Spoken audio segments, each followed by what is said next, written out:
Civil defence has come a very, very long way in the last 7 and 8 years. We paid lip service to this thing called civil defence. We really thought nothing will ever happen here. We might get a bit of a flood, but there'll be no earthquakes, no tsunamis, nothing of any major consequence. So therefore the territorial authorities were those that looked after civil defence in their council area, and this was done generally by adding it on to the job description of one of the staff who they thought had some spare time and getting on with it. To look after civil defence and manage and control it if an emergency happened that crossed more than one territorial council boundary. It was unlikely to happen, but just in case, we would have this thing called a group. We employed one person. We had a fantastic budget of about $100,000 a year to pay his salary and any overheads. So again, it was the attitude that nothing will happen.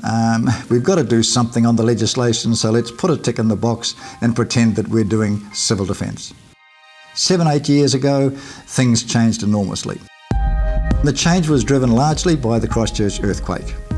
Now, following the earthquake, everybody realised we had to become more professional in what we were doing. So the ministry down there in Wellington, they got their staff to do a survey of the regions throughout the whole of New Zealand to see who was capable of managing and who was falling short. You may be surprised to know that the Waikato was the second worst in the whole of the country. The council or area that was worse than us deserved to be way down there in the list. The parties got together and said, are we going to take this seriously and will we do something about it? Now, one of the first to step up was Langley Cavers. Langley is the Chief Executive of Hauraki District.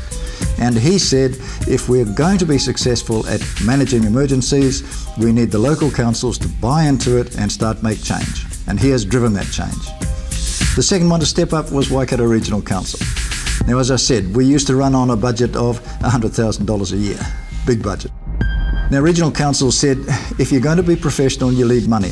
And if you need money, we are the body that can target rate every property in the whole of the region and raise the funds for you. And this was a great advancement. Currently, every rural property in the whole of the region pays just a slight over $10 per year targeted rate. And the money that is collected from this targeted rate is ring-fenced and only available for civil defence emergency management. It cannot be spent by the Regional Council on anything other than what it is collected for. So we have money and we have buy-in from the councils.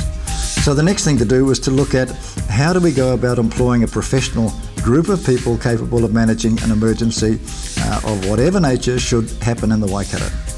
And there we went out and employed firstly a manager, and at that time it was Lee Hazelwood. Lee has moved on and we currently employ Julian Snowball. Now Julian comes to us after a career with the police in the UK where he was Detective Chief Inspector. He brings knowledge, he brings skills, and he brings the mana that he can work with the other emergency services, and he is seen as the professional that he is. Our staff at the moment is 13. Okay, we've gone from 1 to 13, but we are now professional.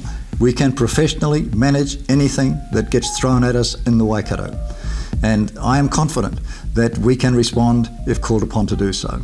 If you have an interest yourself in emergency management, can I encourage you to talk to your mayor? Your mayor is the member of Civil Defence Emergency Management of the group, but they can delegate to anybody they like, and if you have got the passion and the skills to do it, please talk with your mayor about joining our committee.